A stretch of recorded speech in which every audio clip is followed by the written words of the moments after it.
ആരാധനാലയ നിയമസാധുത ഹർജികൾ പരിഹരിക്കാൻ പ്രത്യേക ബെഞ്ച് രൂപീകരിച്ച് സുപ്രീം കോടതി. ചീഫ് ജസ്റ്റിസ് സഞ്ജീവ് ഖന്ന ഉൾപ്പെട്ട 3-അംഗ ബെഞ്ച് ഹർജികൾ പരിഗണിക്കും. ജസ്റ്റിസുമാരായ സഞ്ജയ് കുമാർ, KV വിശ്വനാഥൻ എന്നിവരാണ് ബെഞ്ചിലുള്ളത്.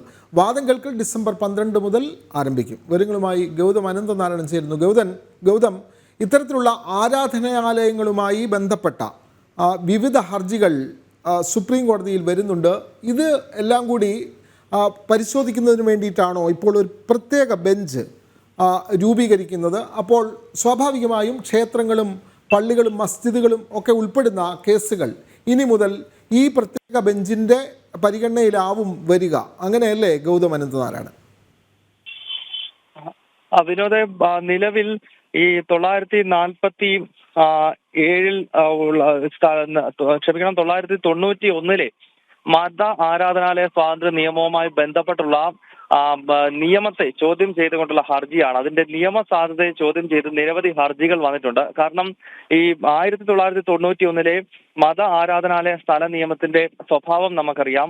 അത് വിശദീകരിക്കുന്നത് 1947 അതായത് ഭാരതത്തിന് സ്വാതന്ത്ര്യം ലഭിക്കുന്ന ഘട്ടത്തിൽ നമ്മുടെ രാജ്യത്തുള്ള ഓരോ ആരാധനാലയങ്ങളുടെയും സ്ഥിതി എന്താണ്, അല്ലെങ്കിൽ സ്വഭാവം എന്താണ്, അത് തുടരണം, അത് തന്നെ ആയിരിക്കണം. അതായത് 1947 ക്ഷേത്രമാണെങ്കിൽ അത് ക്ഷേത്രമായി തുടരണം, മസ്ജിദ് ആണെങ്കിൽ അത് മസ്ജിദായി തന്നെ തുടരും തുടങ്ങിയ വാദങ്ങൾ മുന്നോട്ട് വെക്കുന്നതാണ് 1991 മത ആരാധനാലയ സ്ഥല നിയമം എന്നത്. ഇതിന്റെ സാധുതയെ ചോദ്യം ചെയ്തുകൊണ്ടാണ് വിവിധ ഹർജികൾ സുപ്രീം കോടതിയുടെ പരിഗണനയിലേക്ക് വന്നത്. നമുക്കറിയാം, നിലവിൽ വിവിധ മത ആരാധനാലയങ്ങളുമായി ബന്ധപ്പെട്ടുള്ള തർക്കങ്ങൾ നമ്മുടെ രാജ്യത്ത് നിലനിൽക്കുന്നുണ്ട്. പ്രത്യേകിച്ച് കാശിയിൽ ജ്ഞാൻവാപിയുമായി ബന്ധപ്പെട്ടും അതുപോലെ തന്നെ മധുരയിൽ ശ്രീകൃഷ്ണ ജന്മസ്ഥാനുമായി ബന്ധപ്പെട്ടുള്ള കേസുകളുണ്ട്. അതോടൊപ്പം തന്നെ നിലവിൽ സാമ്പാൽ പോലുള്ള സംഭവങ്ങൾ നടന്നുകൊണ്ടിരിക്കുന്നു.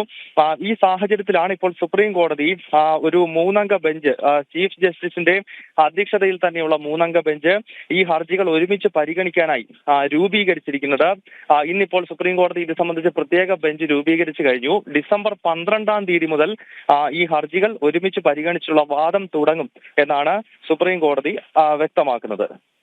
തീർച്ചയായും കോടതി നടപടികൾ കൂടുതൽ സുഗമമാക്കുന്നതിന് വേണ്ടി ആരാധനാലയങ്ങളുമായി ബന്ധപ്പെട്ട കേസുകൾ ഇനി മുതൽ ഒരു പ്രത്യേക ബെഞ്ചായിരിക്കും പരിഗണിക്കുക. അതിനായി 3 ജഡ്ജിമാരടങ്ങുന്ന സുപ്രീം കോടതി ചീഫ് ജസ്റ്റിസിൻ്റെ നേതൃത്വത്തിൽ 3-അംഗ ബെഞ്ചും രൂപീകരിച്ചിട്ടുണ്ട്. വിവരങ്ങൾ നൽകുകയായിരുന്നു ഗൗതം അനന്തനാരായണൻ.